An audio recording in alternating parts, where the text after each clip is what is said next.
नमस्कार, आप देख रहे हैं वीके न्यूज। मैं हूं सुनील राउत। दिल्ली में बहुप्रतीक्षित चुनाव के नतीजे आ गए हैं। हुआ वही जो एग्जिट पोल्स ने दिखाया। आम आदमी पार्टी लगातार तीसरी बार दिल्ली की सत्ता पर काबिज हुई।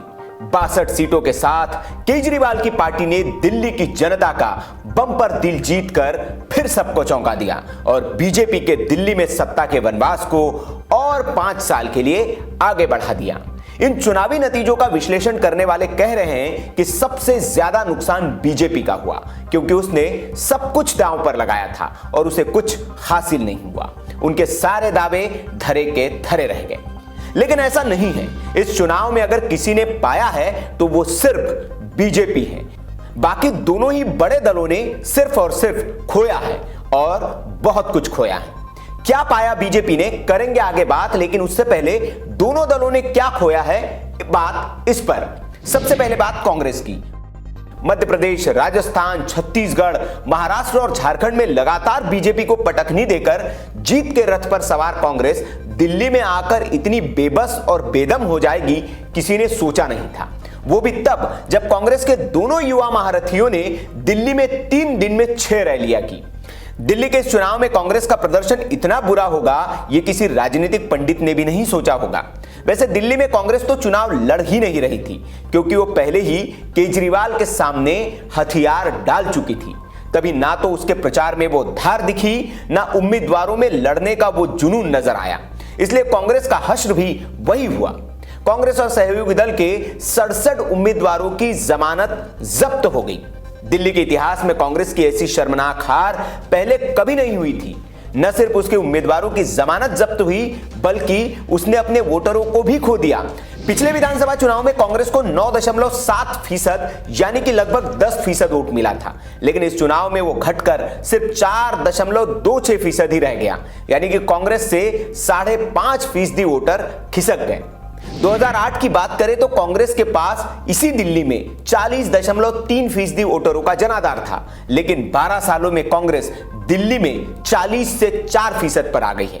कांग्रेस को दिल्ली में जो वोट मिले हैं उसकी गिनती की जाए तो कुल मिलाकर वो 4 लाख भी नहीं पहुंच पा रहे हैं। मतलब कांग्रेस ने इस चुनाव में वो खोया है जिसे उसे वापस पाने में शायद दशक लग जाए।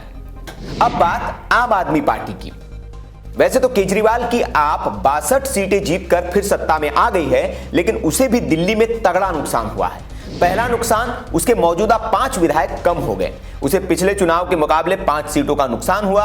दूसरा, उसका वोट शेयर भी इस बार कम हुआ।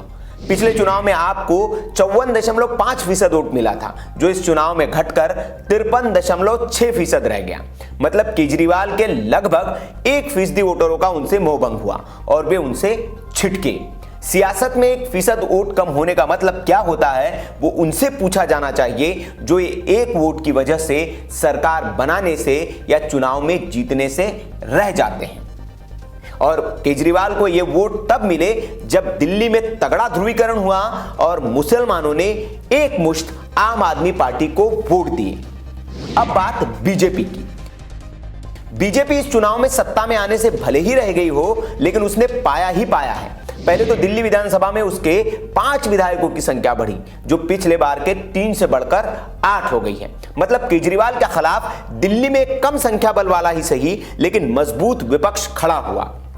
इसके अलावा बीजेपी ने पिछले चुनाव के मुकाबले 6% ज्यादा वोट हासिल किए। 2015 के चुनाव में बीजेपी को 32.3% वोट मिले थे, जबकि 2020 के चुनाव में बीजेपी को 38.5% वोट मिले। 6% वोट स्विंग किसी राज्य के चुनाव में बहुत बड़ा मादा रखते हैं। अगर दिल्ली में कांग्रेस ने हथियार न डालकर मजबूती से चुनाव लड़ा होता तो यही बढ़ा हुआ 6% वोट बीजेपी को सत्ता के सिंहासन तक ले जा सकता था। कई राज्यों में 2 या 4% वोट स्विंग के दम पर पहले भी हमने सरकारें बनती देखी है, और बीजेपी ने यह सब उस केजरीवाल के खिलाफ लड़कर पाया है जिसे पिछले 20 दिनों के पहले सर्वे अजय और एक तरफा बता रहे थे। 20 दिनों तक बीजेपी इस लड़ाई में केजरीवाल के खिलाफ कहीं खड़ी नहीं दिख रही थी, लेकिन अगर उसका वोट प्रतिशत बढ़ा है तो यह बीजेपी की जीवटता का परिणाम ही माना जाएगा, जिसे दरकिनार नहीं किया जा सकता है। यह बात दिगर है कि बढ़ा वोट शेयर उसके लिए सीटें नहीं जुटा पाया। नमस्कार।